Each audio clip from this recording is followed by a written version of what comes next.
Querido, querida, quero fazer com você essa manhã uma reflexão. Estamos caminhando a jornada que Abraão caminhou. Aquela jornada de um homem que esteve na Babilônia.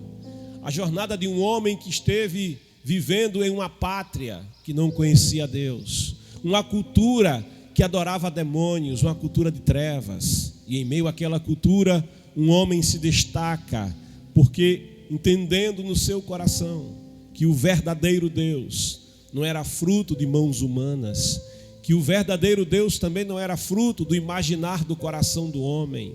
O verdadeiro Deus não era feito pela mão do artífice, não era de pedra, de ouro, de prata. O verdadeiro Deus não era feito de gesso, não era feito de qualquer material existente na terra. Mas o verdadeiro Deus, o único e verdadeiro Deus, ele não era criado pela criatura, mas ele era o criador de todas as coisas, maior que o sol, que a lua, que as estrelas, o sustentador de todas as coisas, o Senhor da vida, o Senhor da morte, aquele que é todo poderoso. E um dia, ouvindo a voz de Deus, sai da tua terra, disse-lhe o Senhor, do meio da tua parentela, e vai para o lugar que te mostrarei. E Abraão abraçou esse grande projeto de Deus. E a gente meditava nas oportunidades anteriores, que ele examina a terra, ele vem desde o norte até o sul e vai examinando a terra que o Senhor lhe prometeu lhe dar, território de Canaã, território onde habitavam os heveus, os jebuseus, o gigarzeu, o cananeu, e muitos povos habitavam, viviam naquele território. Ele vai observando aquela terra e me parece que há uma certa decepção em Abraão.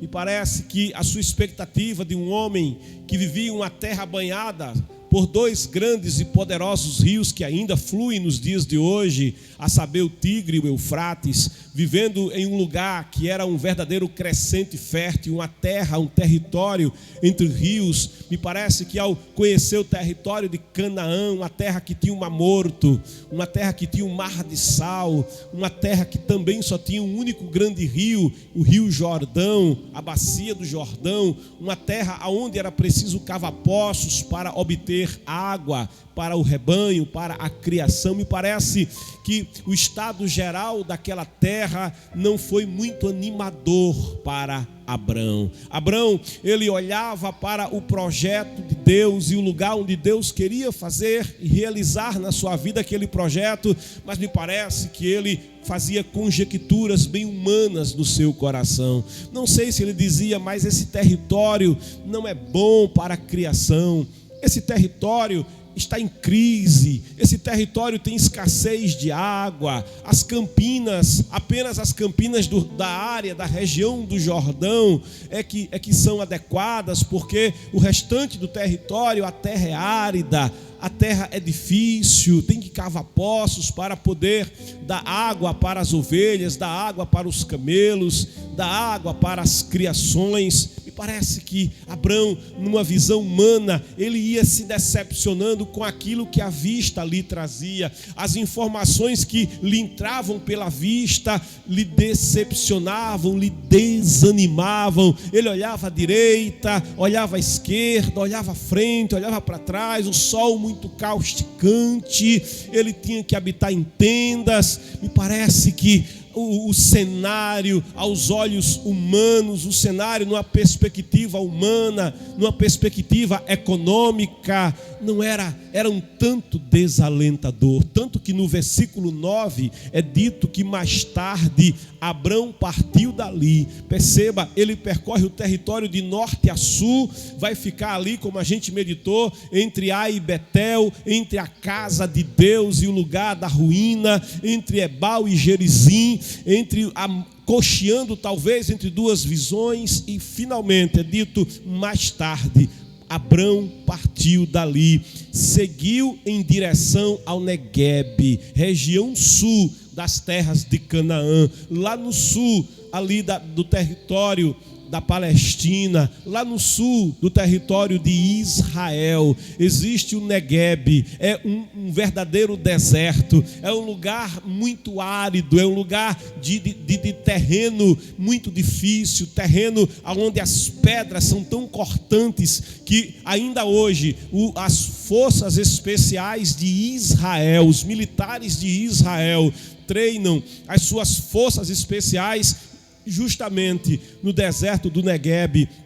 Ele é tão difícil, é tão árido, 50 graus faz ali, que o coturno do soldado é gasto muito rapidamente caminhando sobre aquele território. Então Abrão, ele desce, depois de percorrer o norte, depois de passar pelo meio da terra, ele se dirige para o Negueb. Ele está indo para o sul. E por que Abrão está indo para o sul? Por que Abrão, ele resolve sair daquele meio entre Ai e Betel, entre a presença de Deus e o cenário de destruição? Por que Abrão, na sua visão humana agora, é dito, ele parte dali, ele sai dali, segue em direção ao Negueb, região sul das terras de Canaã. Ora, a promessa de Deus não estava ao sul de Canaã, a promessa de Deus não estava ao norte de Canaã, a promessa de Deus estava em Canaã. O alvo da promessa de Deus tinha um lugar, o alvo da promessa de Deus tinha um tempo para se realizar. E Abrão, ele está saindo do alvo, ele está errando o alvo. Sabe, a palavra hebraica que traduzimos com o sentido de errar o alvo se chama pecado. A tradução e o entendimento do que é pecado é justamente isso, errar o alvo. Deus, ele chama Abrão: sai da tua terra, da tua pátria, da casa do teu pai, da tua parentela, vai para o lugar, para o território que eu te mostrarei. Abençoarei os que te abençoarem. Olha, Deus está fazendo para Abrão uma promessa. Deus velo pela minha palavra para cumprir a minha palavra. Ora, será que não sabia Deus como era o território de Canaã? Será que Deus não sabia que lá naquele território o Jordão desembocava em um mar de sal? Será que Deus não sabia que havia aridez naquele território, que aquele território era um território que era necessário ter que cavar para poder encontrar água, de beber, água de boa qualidade? Será que Deus não conhecia a situação, o cenário geográfico, o cenário social, o cenário econômico daquele tempo, daquele período, do lugar para onde ele havia chamado Abrão? Será que Deus não conhecia o contexto? Será que Deus não conhecia a situação? Abrão, ele talvez pensasse consigo: parece que o que Deus tem para mim não é tão bom como eu pensava. Quando eu estava lá na Babilônia, eu achei que Deus ia me levar para um lugar de muitas delícias, um lugar de muitas facilidades, que tudo seria muito fácil, porque Deus é quem está me chamando. E Abrão, quando começa a sua caminhada e chega naquele território, é velada, é uma decepção velada que parece haver no coração de Abrão, de modo que ele vai para o sul, ele sai do território, ele sai da área onde Deus o havia colocado, do lugar para o qual Deus o havia chamado. Olha, querido, querida, você que começou a andar com Deus, você que começou a caminhar com o Senhor e foi olhando e vendo e dizendo: mas quantas aflições, quantas dificuldades, eu pensei que ia ser só facilidade, como alguém canta, agora é só vitória, agora é só vitória. Lembra que se tem vitória é porque tem batalha, não há vitória sem batalha. Escuta aquilo que Jesus disse aos seus discípulos: eu vos digo isso para que em mim tenhais paz. Receba a paz nesta manhã, paz que excede todo entendimento, paz paz que é superior às circunstâncias. Eu vos digo isso para que em mim, nele, não é no território, não é na economia, não é nas circunstâncias, mas a paz é paz nele, para que em mim tenhas paz. Olha, no mundo tereis aflições, tereis o território árido, tem poço para cavar. No mundo tem um território arenoso, pedregoso para ser percorrido. No mundo haverão adversidades e adversários. Agora ele disse: tende bom ânimo, eu venci o mundo. Oh, receba a palavra do Senhor no teu coração nesta hora, porquanto diz o apóstolo Paulo em Romanos: mas em todas essas coisas, receba a fé nesta hora, somos mais que vencedores. O que nos separará da sua presença, o que nos separará do amor de Deus será a dificuldade, será a fome, seria a nudez, seria a crise, seria a espada. Paulo diz: não, tenho por certo que nem a altura, nem a profundidade, nem principados, nem potestades, nem a morte, nem a vida, nem o presente, nem o porvir, nem a altura, nem profundidade, nem alguma outra criatura poderá nos separar do amor de Deus, do cuidado de Deus que está em Jesus Cristo, o nosso Senhor. Abraão olhava para as circunstâncias, mas enquanto ele olhava para baixo, ele se esquecia de olhar para cima. Enquanto ele olhava para a esquerda, para a direita, para o território arenoso, para a dureza do solo, para a escassez do solo, enquanto ele olhava para os índices pluviométricos de chuva, ele esquecia de olhar para o Todo-Poderoso, Criador do céu e da terra, aquele que é a fonte da vida, aquele que o chamou. Olha, Deus se responsabiliza. Vou dizer de novo: Deus se responsabiliza por aquele a quem Ele chamou. Está escrito todas as coisas. Diga comigo: todas as coisas. Olhe para o que você vê e te desanima e diga: todas as coisas. Olha para a adversidade e declare: todas as coisas. Olhe para esse tempo de pandemia, de isolamento social, de dificuldade econômica.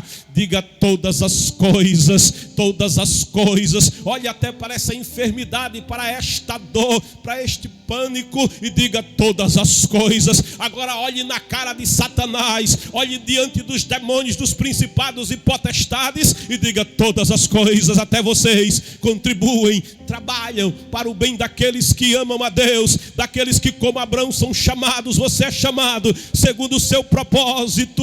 Aquele que te chamou, Ele é fiel, Ele é fiel. Abraão, ele não conhecia ainda quem era o seu Deus, e essa era a dificuldade de Abraão. Ele não tinha ainda uma revelação do caráter do Deus que o havia chamado, esse Deus que um dia vai tirar do Egito 600 mil homens, sem contar mulheres e crianças, cerca de 2 milhões de pessoas, e vai levar pelo deserto do Sinai, inclusive vai peregrinar inclusive no deserto do Negueb. Não vai faltar pão, não vai faltar água. De dia, como uma coluna, a sua sombra protegia aquele povo do furor do sol escaldante. Havia refrigério, ao Senhor como uma coluna de nuvem que dava refrigério àquele povo, um ar-condicionado muito especial, um microclima gerado pelo Senhor sobre aquela nação. Cuidado de Deus. Podia ser muito quente além da nuvem, mas entra na nuvem, fica debaixo da nuvem, porque debaixo da nuvem tem cuidado, debaixo da nuvem tem proteção,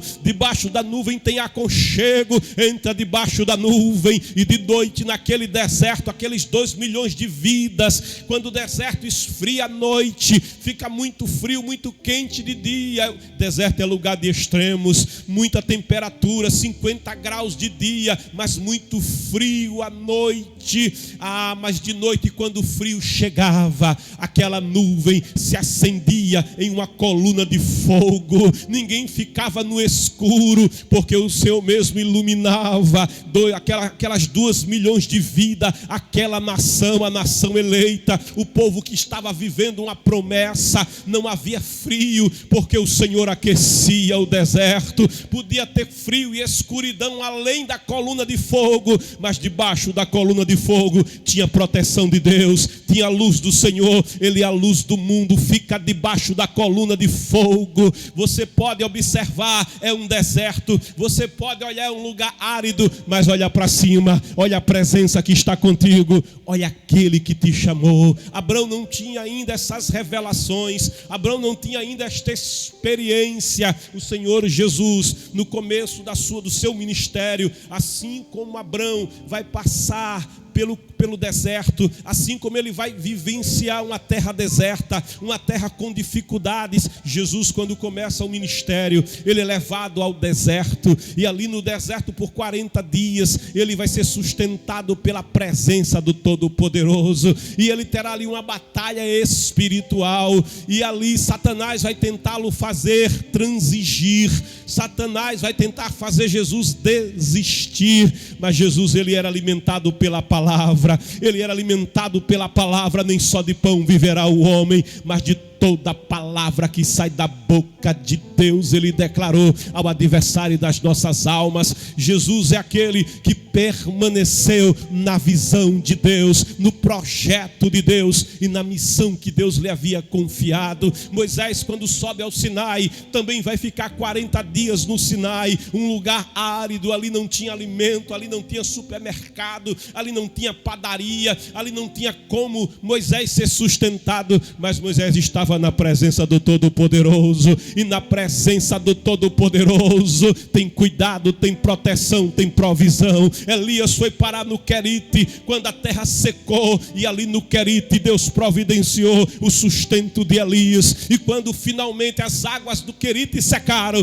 ele o enviou a viúva. Era uma viúva no estrangeiro, era uma viúva em dificuldade, mas aquela viúva também creu no Deus Todo-Poderoso e fez como lhe foi orientado pela palavra, e ela viveu a provisão de Deus na sua vida, porque enquanto durou a crise, não faltou a farinha na panela, não parou o azeite na botija, porque Deus, ele é aquele que vela pela sua palavra, para cumprir a sua palavra. Receba a fé para adorar, para glorificar no meio da crise, para glorificar no meio do aperto, para glorificar no meio da pandemia. Adora, Brasil, glorifica o teu Deus, mistura a glória com aleluia e veja a visão de Deus. Olhe com os olhos de Deus, escute com o ouvir do Espírito de Deus desta manhã e receba renovo na tua fé. Abraão, ele observou o território, e é dito no verso 10: contudo, em meio a esse território que já era um tanto decepcionante, contudo sobreveio grande escassez e fome. Olha, dizem, e é verdade, a prova da fome é sem igual. Oh, aleluia, eu falo por experiência.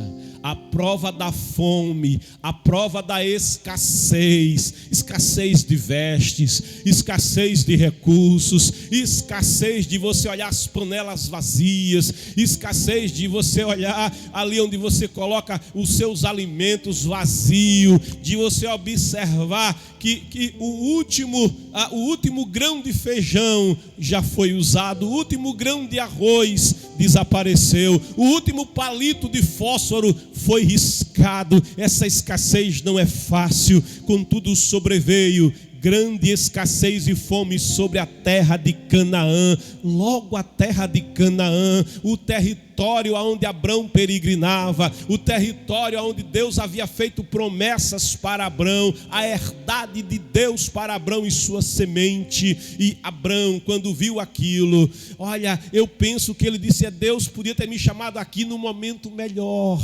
Deus podia ter me chamado aqui em uma hora melhor. Olha, será que Deus não sabia que haveria seca no território? Será que Deus não sabia que em 2019 a terra seria assolada pelo Covid-19? Será que Deus não sabia? Ou será que Deus não sabe o dia de amanhã?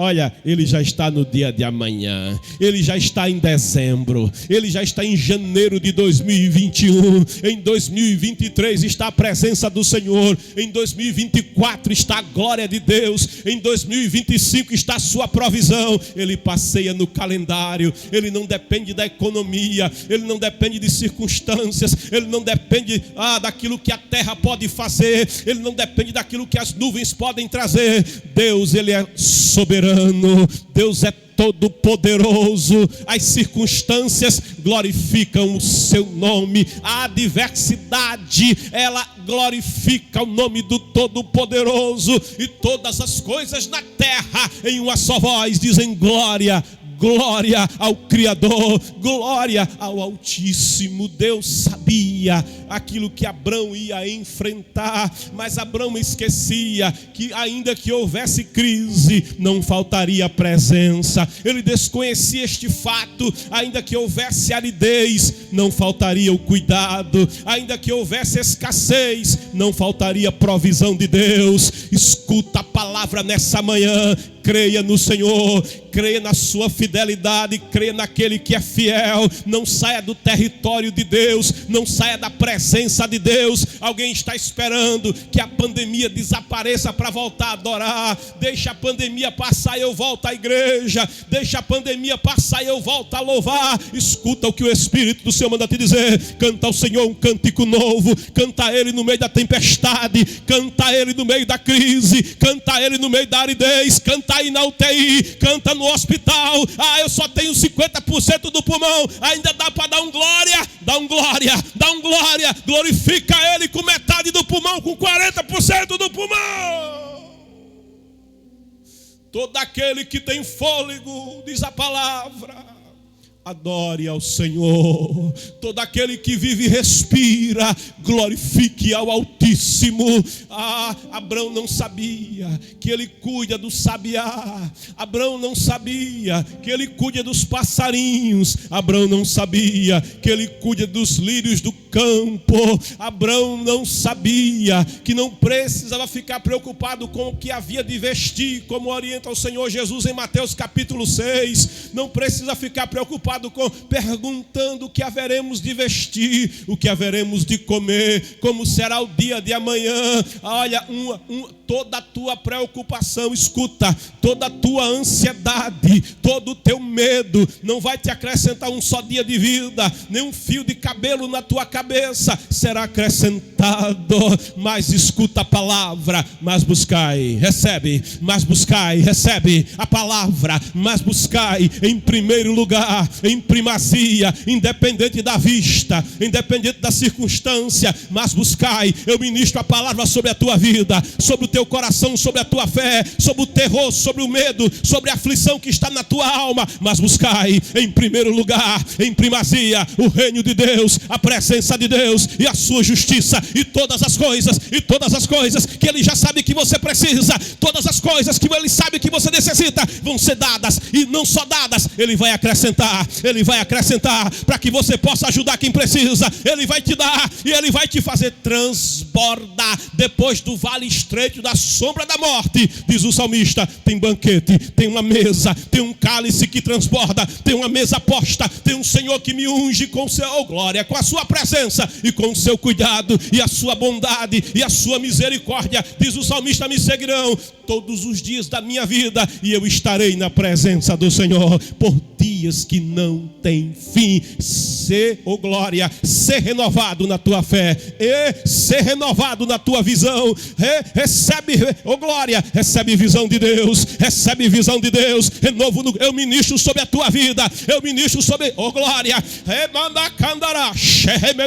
na autoridade do Espírito, eu repreendo agora todo o terror da morte, eu repreendo todo espírito de depressão, saia em nome de Jesus. Tira-te em nome de Jesus agora.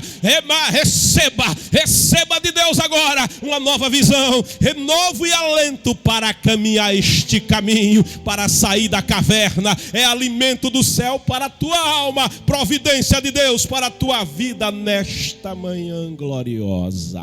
Abraão vê que tem fome, Abraão percebe, a terra está faminta. E o que é que faz Abraão? Ele resolve tomar uma decisão sem consultar a Deus. Deus chamou Abraão para andar com Abraão, mas Abraão está andando, se esquecendo de quem anda com ele. Não se esqueça de quem anda com você. Oh glória! Ali era mais Deus andando com Abraão do que Abraão andando com Deus. Não esqueça, Deus quer andar com você. Não te esqueça que Deus anda contigo. No caminho de Emaús, oh glória, Ele se faz presente. Divino companheiro, Haradash, oh glória, Rabadakomanash, que se apresenta na caminhada, na jornada, porque Ele disse: estarei contigo. Recebe essa promessa: estarei contigo todos os dias, diz o Senhor. Ele está aí agora com você. Ele se faz presente aí onde você se encontra. Recebe esta convicção na tua alma e sinta a verdade, a glória gerada pela presença do Senhor. Creia e sinta agora a presença do Senhor aonde você está neste momento, querido.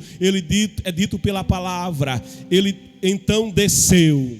Olha a decisão que Abraão toma, a decisão de descer.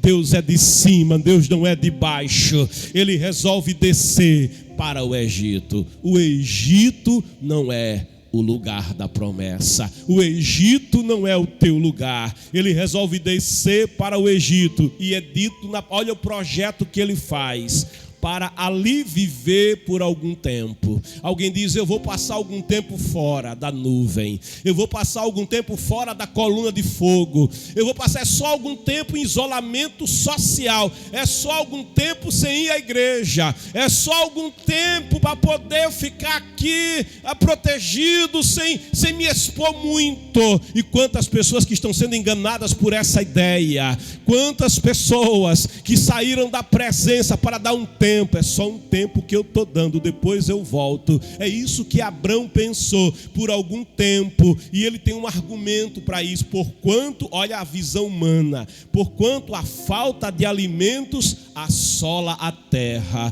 Alguém diz: porquanto o vírus está assolando a terra, eu não vou à igreja. Muitos vão ao supermercado, mas a igreja não pode. Muitos tomam o ônibus com muita gente, o transporte público, mas a igreja não pode. Na visão humana, e alguém diz aí: a igreja é que é a causa do problema. Essa mensagem não é uma mensagem verdadeira. Não se deixe enganar, não se deixe ludibriar pelas trevas. Aquele que te atrai para fora do território de Deus, te atraindo para o Egito, para o lugar de trevas. O plano de Abraão é descer para o Egito. O plano de Abraão é sair do território da promessa de Deus. E eu quero com você agora examinar um pouco a palavra, lendo, fazendo leitura na palavra. Veja a visão de Deus para o Egito. Isso não é o país Egito, mas o sistema egípcio. O Egito e a Babilônia representam o mesmo sistema. Eu posso te dizer que o Egito e a Babilônia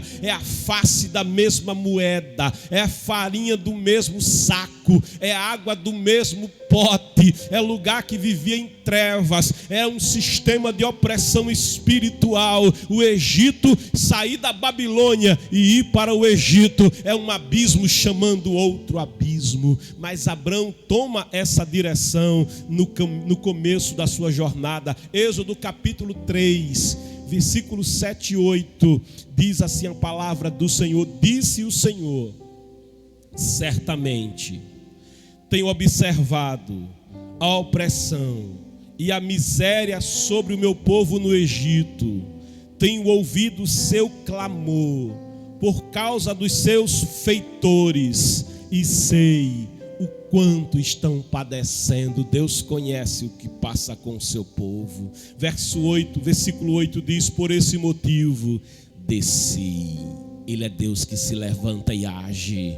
Desci a fim de livrá-los das mãos dos egípcios e tirá-los daqui para uma terra boa e vasta, onde mana leite e mel, a terra dos cananeus, dos hititas, dos amorreus, dos ferezeus, dos heveus e dos jebuseus. É o território de Canaã, é o território onde Deus tinha feito promessas a Abrão. Ainda quero te comunicar a visão que Deus tem da situação do sistema do Egito. Toma comigo o profeta Isaías, capítulo de número 30. Venha comigo a palavra, profeta Isaías, capítulo de número 30. Examine comigo a palavra do Senhor. Quero que você tenha uma visão, a visão de Deus acerca do sistema representado pelo Egito. Capítulo 30, primeiro diz: ai. Lembra quando a gente leu sobre Babilônia? Ai da Babilônia. Aqui diz: ai dos filhos teimosos e rebeldes, oráculo do Senhor, que executam planos que não são meus. É o que Abrão estava fazendo. Celebram pactos e alianças sem a minha aprovação. E tudo o que fazem é ajuntar pecado sobre pecado. É errar o alvo, é sair do território, é sair da vontade, da orientação e direção de Deus. Que partem para descer ao Egito. Quem parte de Canaã tem duas direções a tomar. Uma é Babilônia, voltar para trás. A palavra diz: se voltar para trás, se recuar, a minha alma não terá nele prazer. A outra opção é ir para o Egito. É um abismo chamando outro abismo. Que partem para descer. Quem vai para o Egito não sobe, quem vai para o Egito desce. Desce ao Egito sem me consultar, buscando abrigo à sombra do Egito. Vai dizendo a palavra: mas o socorro do faraó se vos tornará em humilhação, e o abrigo à sombra do Egito em vergonha e o traje. Olha como o Egito é falso. Versículo 7. Sim, o auxílio do Egito é absolutamente inútil e vão. Eis porque lhe chamei Raabe, monstro arrogante e preguiçoso. É assim que Deus tem a visão do Egito. Capítulo 31 é o capítulo seguinte do profeta Isaías. No versículo 1 diz: ai. É outro ai dos que descem ao Egito em busca de ajuda, que depositam sua confiança em cavalos. O salmista diz: uns confiam em carros, outros em cavaleiros, mas nós confiamos no Senhor Todo-Poderoso. Ele quebra o arco, Ele corta a lança, queima os carros no fogo. Recebe a palavra. Ele diz: aquietai-vos e sabei que eu sou Deus. Serei exaltado entre as nações. Glorifica aquele que é Deus, aquele que pode e aquele que cuida.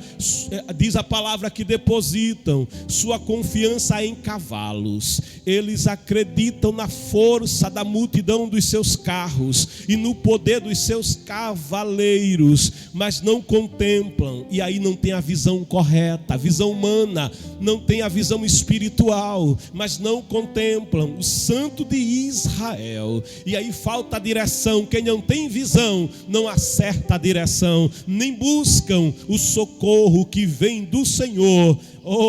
Contudo, Ele é também sábio e pode trazer a desgraça. Ele não deixa de cumprir suas palavras. Ele se erguerá contra quem coopera com os maus. O versículo 3 diz: ora, os egípcios não passam de seres humanos e não são Deus. Isso é dito porque Faraó dizia que ele era um Deus, um deusinho deusinho, dizia que era o sol encarnado. Isso era o que dizia Faraó, mentindo. O demônio falando na boca dele, enganando os egípcios, que viviam em trevas também. Os egípcios não passam de seres humanos e não são Deus. Seus cavalos são carne e não espírito. Quando o Senhor estender a mão, aquele que ajuda tropeçará, aquele que é ajudado cairá, e ambos sucumbirão juntos. O Egito não é o teu lugar. O Egito não é o teu lugar, querido. Abrão, ele toma essa direção errada, ele toma esta direção sem consultar a Deus, e ele, por muito argumento que tem na sua visão humana, por conta da fome e da crise, ele diz: eu vou para o Egito. No versículo 11 diz: quando estavam chegando ao Egito. À medida que Abrão já saiu do território, já saiu debaixo da nuvem, já saiu do lugar da promessa, já desistiu da promessa, da visão de Deus. O versículo 11 diz que ele agora já está fora. Quando estavam chegando ao Egito, aí a mente de Abrão agora vai lhe pregar o primeiro golpe. Abrão, ele agora vai pensar como amorreu, ele vai pensar como arameu, ele vai pensar como babilônico. A mente babilônica, o velho homem, vai começar agora a tomar o controle da visão de Abrão e do seu raciocínio. Ele diz: quando estavam chegando ao Egito, ocorreu a Abrão propor a Sarai, sua esposa: escuta com atenção, tu és uma mulher muito bonita. É dito que Sarai, pelo que a Bíblia fala, aos 65 anos tinha tal beleza, tinha tal formosura, que eu quero conjecturar que ela era a verdadeira Miss Mundo do mundo antigo. Tal era a sua beleza, tal era a sua formosura. Mesmo aos 65 anos ainda não tinha filhos, portanto tinha a formosura de uma moça virgem. É dito aqui na palavra que ele argumenta: escuta com atenção, tu és uma mulher muito, não era bonita, era muito bonita. Portanto, quando os egípcios contemplarem tua formosura, não é? O homem é chamado a atenção dele pelo que vê, pelos olhos. Quando contemplarem tua formosura, se alegrarão. Tal era a beleza de Sarai. E vão dizer, ele argumenta: é a mulher dele, e me matarão, preservando a tua vida. Abrão, temendo perder a vida pela cobiça que a beleza de Sarai, sua esposa, despertaria, ele agora vai se utilizar de um estratagema. É a mente arâmica babilônica e arâmica de Abrão atuando, porquanto ele está fora da direção e da presença e da promessa de Deus agora. No verso 13 diz: sendo assim, olha o estratagema montado, suplico-te, dize que és minha irmã, para que me tratem bem, por consideração a ti, e por tua causa conservem também a minha vida. Bem, verdade é que Abrão está usando de engano, mas não está sendo um total mentiroso. Ele está usando de uma meia verdade. Eu entendo que a verdade é algo absoluto. A verdade não é meia, a verdade é inteira, a verdade é plena, a verdade é o não engano. Então posso dizer que a meia verdade tem o mesmo peso da mentira, mas ele, em verdade, stricto sensus, não está sendo mentiroso, ele está apenas ocultando o restante da história. Mas quando alguém oculta o resto da história, leva ao erro, leva ao engano. Mas Abrão já começou a errar o alvo, desde que saiu de Canaã, desde que desceu para o sul, desde que tomou a direção do Egito. Ele está sem a direção de Deus, porque ele esqueceu que não é ele que anda só, é Deus que anda com ele, e ele é que não tem andado com Deus. Ele precisa perceber que Deus anda contigo, e você também precisa andar com Deus. Que Deus anda com Abrão, e Abrão precisa andar com Deus. Abrão está deixando de andar com Deus. Assim ele usa de um estratagema. Ali no capítulo 20 do Êxodo, do Gênesis, eu quero ler com você, 20, verso 12, tome comigo a Bíblia, você vai entender porque é que ele usa desse estratagema, em que é que ele se fundamenta para utilizar dessa artimanha. Verso 12 diz assim: além disso, está falando de Sarai, ela é minha irmã, filha de meu pai, mas não filha de minha mãe, tornou-se minha mulher. Sarai, na verdade, era filha do seu pai, era sua meia-irmã, com quem Abrão, naquele costume babilônico, veio a casar. E vivendo com Sarai, ele podia tanto dizer que ela era sua esposa, como também sua irmã. Era sua irmã, como também sua esposa. Mas ao descer ao Egito, ele tira a aliança do dedo. É perigoso quando alguém casado tira a aliança do dedo. A aliança, ela é feita de ouro, é algo que não se oxida, não perde a propriedade. O ferro vai enferrujar, mas o ouro vai conservar sempre as suas propriedades. O ouro pode até se arranhar com o passar do tempo e o uso, mas é só dar um polimento e um tratamento, e todo o arranhão vai sair. E pode até colocar um pouquinho mais de ouro, não é, Kennedy? E a aliança fica renovada. A aliança não tem emenda, porque a aliança, olha, deve ser assim, sem emenda, sem começo, aleluia, sem fim. Algo que fala de algo contínuo, algo que é permanente. O amor é forte como a morte. Querido, é perigoso quando o casado tira a aliança do dedo. Isso traz prejuízo para a família, leva ao engano, traz prejuízo social. É laço das trevas para destruir a família, que é projeto de Deus. É isso que Abraão está fazendo, está tirando a aliança do dedo, e está mandando Sarai também tirar a aliança do dedo, e isso vai trazer prejuízo para a sua vida. Existe a lei da semeadura, aquilo que você semeia, você colhe. Abraão, ele está indo se servindo do engano para enganar. O que ele esquece é o seguinte, é que o rei do Egito é Faraó, o dominador do Egito é Satanás, e é ele o inventor do engano. Satanás é o pai da mentira, ele é o professor da malandragem, ele está querendo enganar aquele que é o mestre do engano, e Abraão vai se dar mal neste caminho. Aquele que desce ao Egito, aquele que busca a sombra do Egito, você leu comigo em Isaías, não vai se dar bem, porque o Egito é lugar de engano, o Egito é lugar de trapaça. Então, versículo 14, de fato, quando Abrão chegou ao Egito, os egípcios viram que Sarai, botaram os olhos na mulher do sujeito, viram que Sarai era uma mulher muito bela,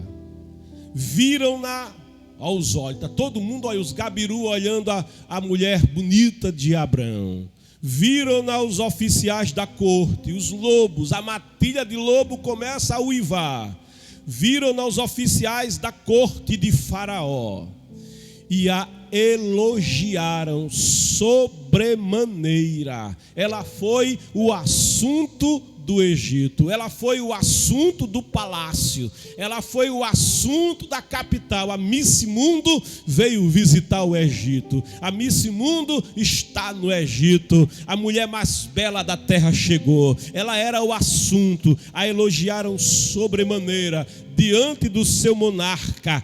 E o que é que faz o monarca? Quando ele escuta que a mulher mais bela da terra estava ali, ele diz: ela tem que ser minha, essa mulher bela tem que me pertencer. Satanás é assim, ele quer tudo que é bom, tudo que é belo, ele quer se apossar. A palavra de Deus revela que ele veio para roubar, ele é ladrão, ele veio para matar. A vida é uma coisa linda, a vida é tremenda, mas ele veio para matar, ele é assassino, ele veio para tirar a vida, ele veio para roubar tudo que é bom, ele veio para matar, ele veio para roubar, e é dito que ele veio para destruir tudo que é belo.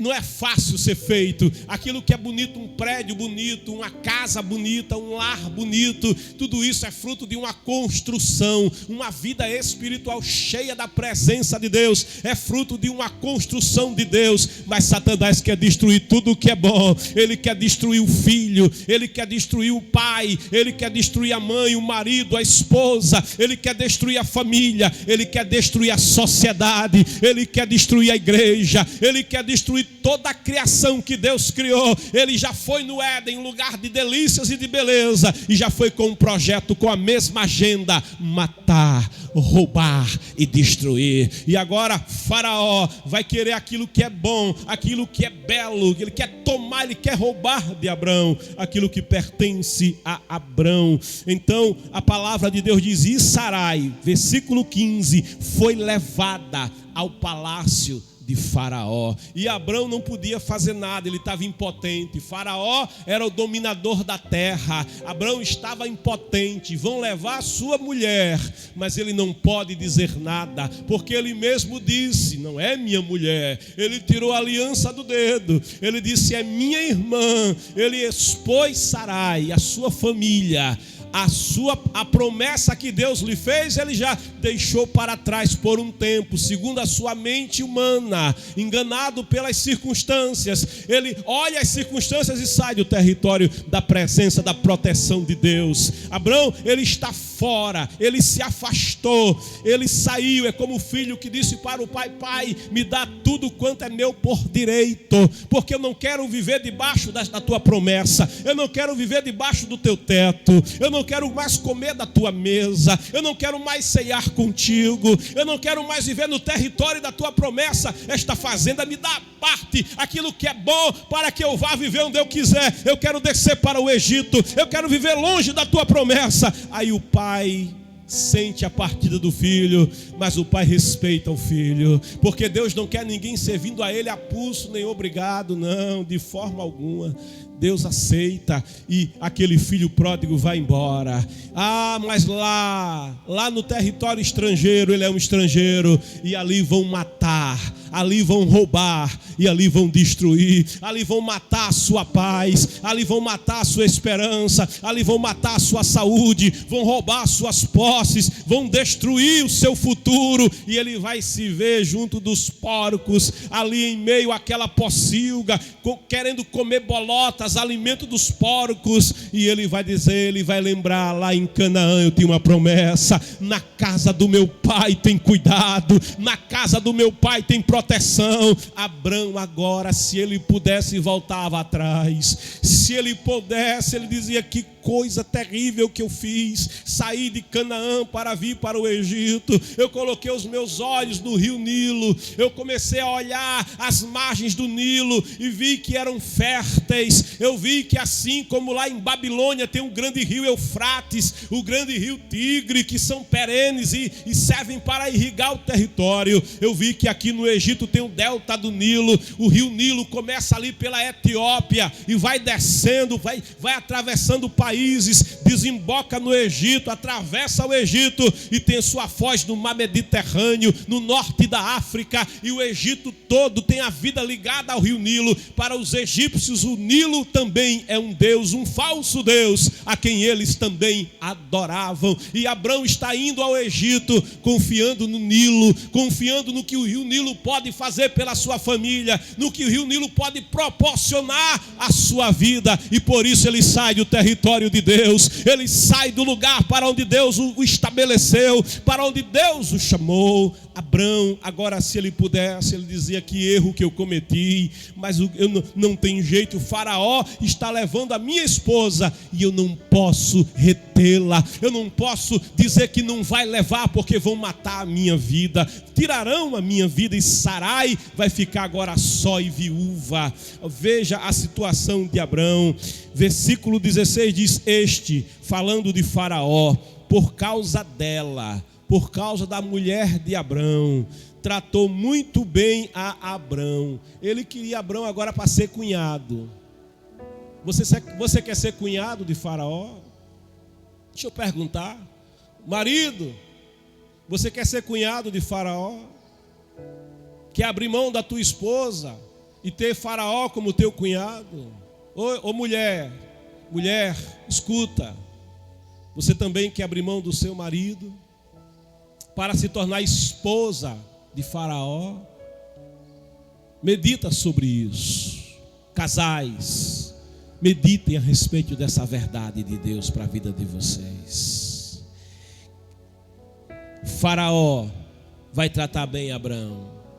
É o engano, é a falsa prosperidade chegando. É por isso que o salmista diz: não te indignes com o ímpio por causa da sua prosperidade. É aparente essa prosperidade. Que adianta, diz a palavra, ao homem ganhar o mundo inteiro e perder a sua alma. Ali em Marcos capítulo 8, 37. Querido, que dará o homem pela sua alma? Que Sarai era como a alma de Abraão, sabia? Sarai era o que preenchia de alegria a vida de Abraão. Sarai era a esposa, era a companheira da sua juventude, de toda a sua vida. Ele sempre viveu com Sarai. Sarai era aquela que cuidava de Abrão, era aquela que abraçava e que aquecia Abrão nas noites, era aquela que provia alimento, cuidado, que cuidava da roupa que Abrão vestia. Sarai era a conselheira que estava do lado para aconselhar Abrão, e Abrão está abrindo mão da felicidade, ele está abrindo mão da sua alma. Faraó agora começa a querer agradá-lo. Aí diz aqui, olha, 16, este por causa dela tratou muito bem a Abrão, que recebeu ovelha, tome ovelha, me dê Sarai, boi e jumento, receba aí, boi e jumento, receba aí, boi e jumento, e me dê Sarai para cá, e jumenta também. Aí Faraó aproveita, pega um lote de servos e servas, e nesse lote vai Agar. Nesse lote de servos egípcios que não conheciam a Deus, que eram egípcios, que tinham o Egito no coração, nesse bolo aí vai Agar, que lá na frente você vai ver, vai trazer grande prejuízo ainda a Abrão, porque a semeadura tem sempre uma colheita. Abrão agora está com jumento, com jumenta, com coisas materiais, mas ele perdeu a alma, ele perdeu a paz, ele perdeu a alegria. Sabe, o alimento que era servido a Abrão não tinha sabor, não tinha sabor. Nada alegrava Abrão. Sabe, o rio Nilo passando não alegrava Abrão. Sabe, os animais de Abrão pastando, aquele monte de servo que Faraó deu para cuidar dos rebanhos de Abrão, não trazia alegria nenhuma para Abrão. Abrão perdeu a saúde, Abrão perdeu a alegria, Abrão perdeu a vontade de viver. Ele desceu para o Egito. Olha, a vista é agradável, as cidades são agradáveis, o lugar é agradável à vista, mas a alma secou, o coração morreu, há um vazio no interior, nada preenche, nada ocupa o vazio que ficou. Abrão está desesperado. Eu tenho uma notícia para dar para Abrão, e eu tenho uma notícia para dar para você. Ainda que tenha errado, ainda que tenha pecado, ainda que tenha caído e descido ao Egito, ainda que tenha tomado decisões fora da direção de Deus, ainda que tenha saído da promessa, ainda que tenha desacreditado em Deus, ainda que tenha visto aquilo que Deus mostrou e não se agradou, ainda que tenha olhado com olhos carnais a visão e o projeto de Deus, eu tenho uma notícia para Abrão, é que ainda que Abrão tenha deixado de andar com Deus, Deus não deixou de andar com Abrão. Deus não deixou de olhar para Abrão. Deus não se esqueceu de Abrão. Ele não se esqueceu de você. Ele não desiste de você. Ele se importa com você. Ele não se esquece de você. Os olhos do Senhor ainda te contemplam. Os olhos do Senhor ainda te veem. O cuidado do Senhor ainda está disponível. A mão dele ainda está estendida. As misericórdias do Senhor, de Jeremias, são a causa de não sermos consumidos. porque as suas muitas misericórdias, elas não têm fim, elas se renovam a cada dia, a cada amanhecer. Você não está só. Abraão está em trevas, Abraão está vazio, Abraão não tem mais vontade de viver, mas ele ainda tem um Deus que prometeu, ele ainda tem promessas que Deus lhe fez, ele ainda tem sonhos de Deus a seu respeito, ele ainda tem um Deus de misericórdia que o ama, que o ama, que o ama. Oh, glória! E na sua angústia, na sua tão grande angústia, no versículo 17 é escrito: contudo, todavia, agora é Deus agindo. Contudo, é a ovelha que se desgarra. O pastor conta as ovelhas no aprisco: 1, Joaquina, 2, Gessina, 3, Maria, 4, é a ovelha Miriam, 7, é a ovelha José. E Deus vai contando. 99, ovelha Kennedy no aprisco. Mas está faltando você. Oh, glória. Está faltando você. Sabe o que ele faz? Ele diz: saiu do aprisco, saiu do meu cuidado, saiu da minha presença, tomou destino ignorado, desistiu de andar comigo, mesmo sabendo que eu quero andar contigo. Aí sabe o que ele faz? Ele é tão bom, ele pega as 99, deixa em segurança no aprisco, deixa com o co-pastor, diz: toma conta aqui. Deixa em segurança, bem alimentadas e bem cuidadas. Deixa as 99. E ele diz: eu vou em busca da ovelha que se perdeu. Eu vou em busca da 100ª ovelha. Onde ela foi? Será que ela voltou para a Babilônia? Será que ela desistiu? Não, ela desceu para o Egito, ela foi para o outro abismo, ela foi para o outro engano. Aí ele desce, ele vai até o abismo, ele vai até o precipício, ele encontra a ovelha machucada, enganada, ferida, quase sem vida, vítima de Faraó, vítima de Satanás, vítima das trevas, vítima do vício, vítima das drogas, vítima daquela vida que permitiu que as trevas ocupassem lugar na casa, destruíssem a família e o casamento. Ele encontra tudo despedaçado, a alma desesperada. Mas ele diz: a minha ovelha, e a encontra caída, ferida, machucada, mas ele não mede distância. E como diz aquele hino: bom pastor buscou-me lá longe do redil, com alegria achou-me caído, triste, e viu as lágrimas, com amor pensou, e nos seus braços me levou.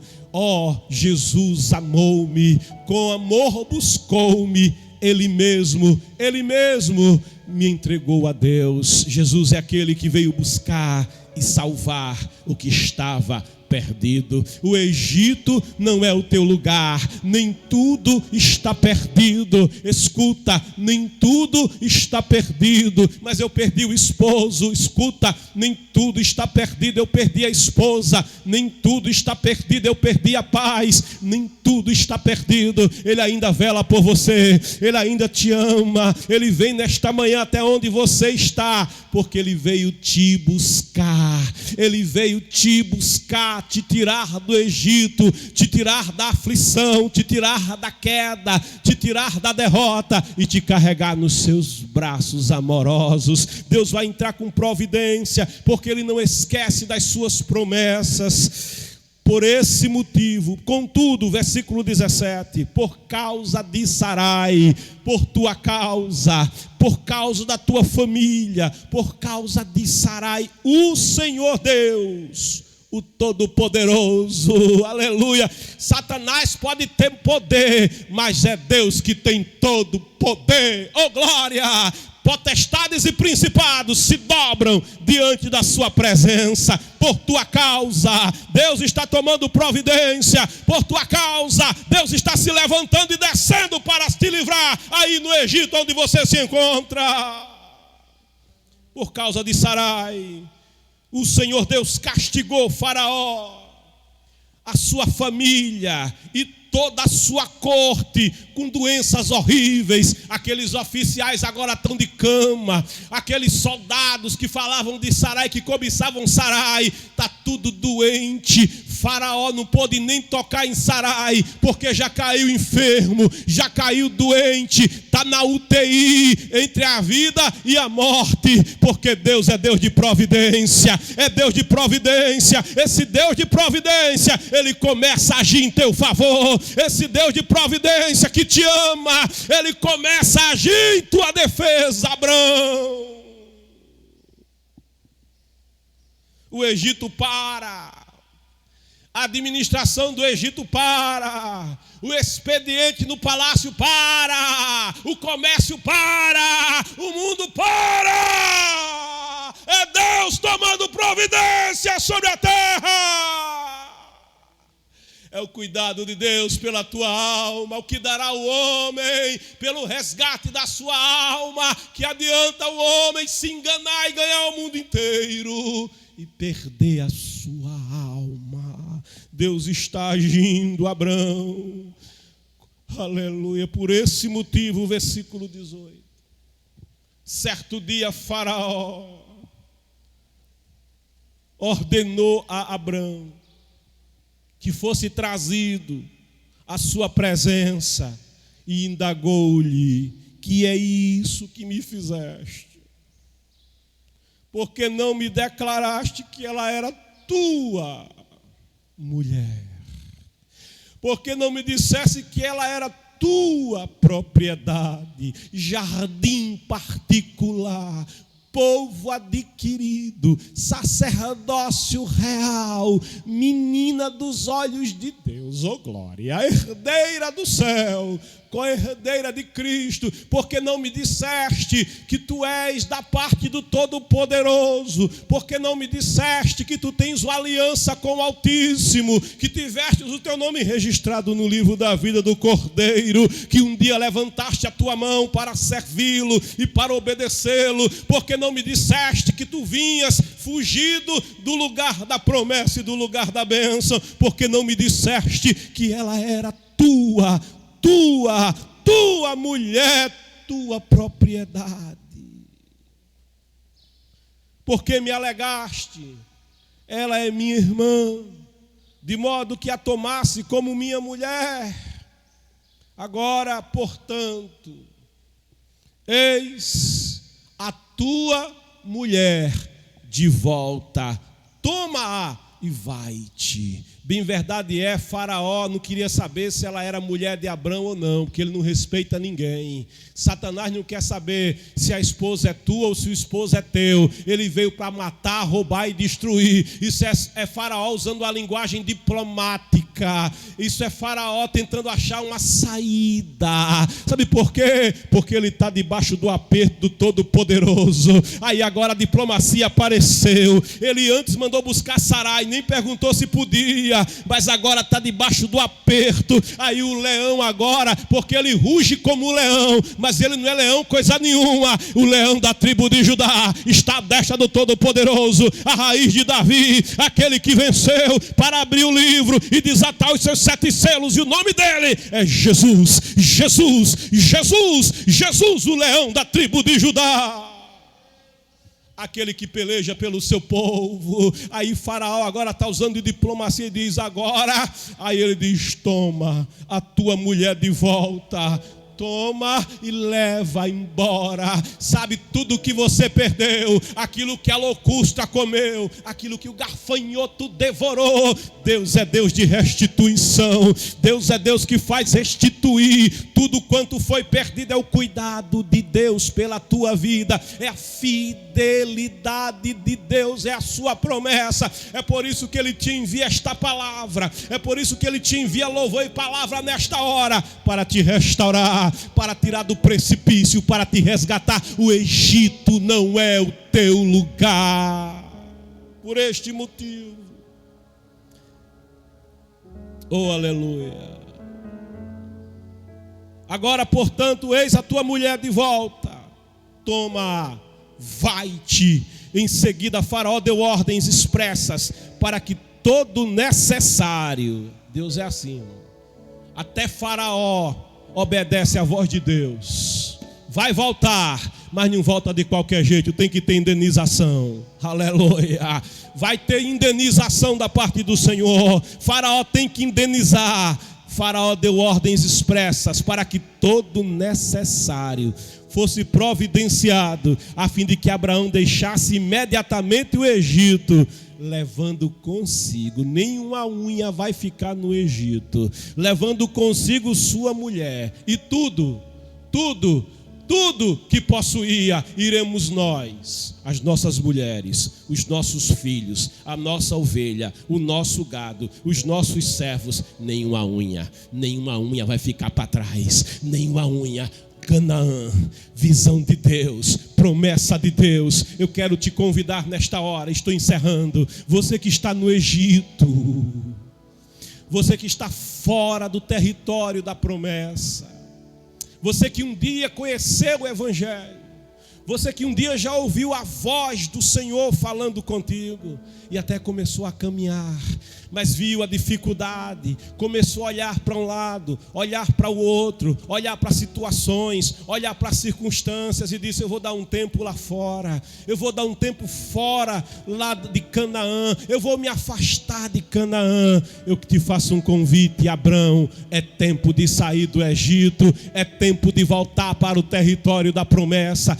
Deus não se esqueceu de você, Deus não se esqueceu das promessas que te fez. Ele te ama, Ele te ama, Ele te ama. Ele entregou o seu Filho na cruz do Calvário. Deus prova o seu amor para conosco, em que Cristo Jesus morreu na cruz, sendo nós ainda pecadores. A palavra de Deus nos diz que o Senhor amou, te amou, me amou, amou o mundo de tal maneira que deu o seu Filho unigênito, para que todo aquele que nele crê não pereça. O Egito não é o teu lugar, não pereça, mas tenha a vida eterna, vida e vida em abundância. Deus não quer te ver perecer, Ele quer te restaurar. Deus quer te tirar da escravidão do pecado, da escravidão do vício, quer te tirar das trevas. Que devo fazer?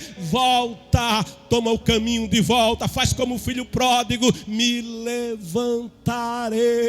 Tem que se levantar. Você que desceu, é hora de subir. Me levantarei, irei ter com meu pai e dir-lhe-ei: Pai, pequei contra os céus e contra ti.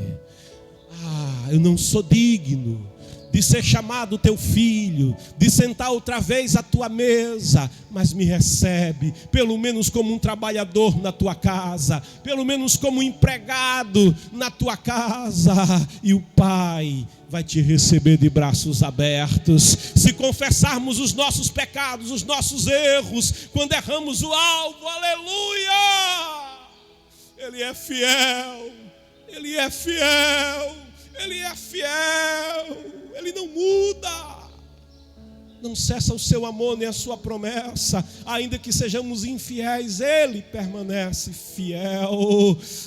Volta, se confessarmos os nossos pecados, Ele é fiel e justo para nos perdoar os pecados e nos purificar de toda injustiça. Filho pródigo, você que escuta o Evangelho, que ainda não tomou uma decisão para Cristo, Ele te chama: sai do Egito, sai de Babilônia. Ele tem um plano de vida para você, Ele tem um plano de salvação para você, um plano de redenção para você, em Cristo Jesus o Senhor. Escreva no nosso chat aí: aceito Jesus, eu entrego a minha vida para Jesus. Ele declara: aquele que vem a mim, de maneira nenhuma o lançarei fora. Você que diz: mas eu pequei tanto, eu errei tanto, eu decepcionei tanto a Deus. Olha, escuta, Ele não desiste de você, Ele não deixou de te amar, Ele não deixou de querer o teu bem e a tua salvação. Eu é que sei que pensamento que tenho acerca de vós, para vos dar um fim, uma bênção. Querido, venha à presença do Senhor, te levanta, porque Ele está de braços abertos, Ele é a porta. Ele disse: quem entrar por mim será salvo. Vai entrar e encontrará salvação de Deus nesta manhã. Eu vou convidar